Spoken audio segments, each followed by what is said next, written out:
Florence Cassé, c'est le jour J, vous l'avez entendu, la France attend ce soir avec impatience la décision de la Cour suprême mexicaine. Un ultime recours, une décision cruciale, la dernière carte de la nordiste.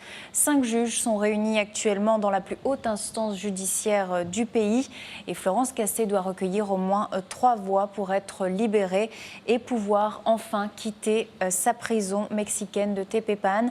Alors la Cour suprême doit examiner 6 dossiers avant elle et ils ont démarré donc à 18h heure française. L'attente est insoutenable, notamment pour la famille et ses soutiens qui sont à Paris. On va retrouver justement sur place Julie Seguela. Oui Fanny, nous sommes ici dans le 12e arrondissement de Paris, à quelques pas seulement du QG du comité de soutien à Florence Cassé. Ici, la tension est à son comble. Vous le voyez juste derrière moi, les journalistes sont déjà nombreux. Il y a quelques minutes, nous avons croisé Jean-Luc Romero, le président du comité de soutien, qui nous a appris que malheureusement, le traitement du dossier allait se faire avec 1 heure de retard, 18h heure française, 11h heure locale. Donc ici, on attend et bien sûr, on vous tient au courant dès que nous en savons plus. Et Julie, qui était il y a quelques minutes avec Thierry Lazaro, un de ses plus fervents soutiens depuis donc sa détention. On l'écoute. Je crois que ce soit moi ou tous ceux qui en connaissent de près cette affaire, notamment les parents, c'est une réelle fébrilité, plein d'espoir et plein d'inquiétude à la fois, puisque Florence Cassé, c'est une succession effectivement de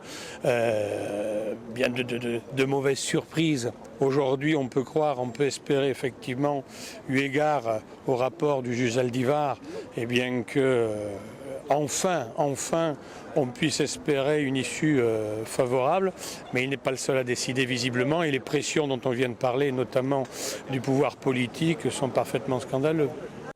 Dans l'attente donc ce soir, et Florence Cassé, sa famille et ses soutiens qui retiennent leur souffle. 4 scénarios sont envisageables pour la nordiste, sa libération immédiate ou au contraire sa condamnation définitive, le renvoi du procès devant la justice ordinaire ou encore la transmission de son cas à la plénière de la Cour. Un long calvaire donc juridique qui pourrait prendre fin ce soir. On va retrouver justement sur place notre envoyé spécial journaliste à la Voix du Nord, Éric Dussart, qui est à Mexico et qui attend lui aussi impatiemment la décision des 5 juges de la Cour suprême. Alors on va le retrouver donc dans quelques instants. Autant dire que cette décision est toujours très attendue. Florence Cassé est un cas emblématique au Mexique et on est à 3 mois de l'élection présidentielle. Forcément, ça peut jouer.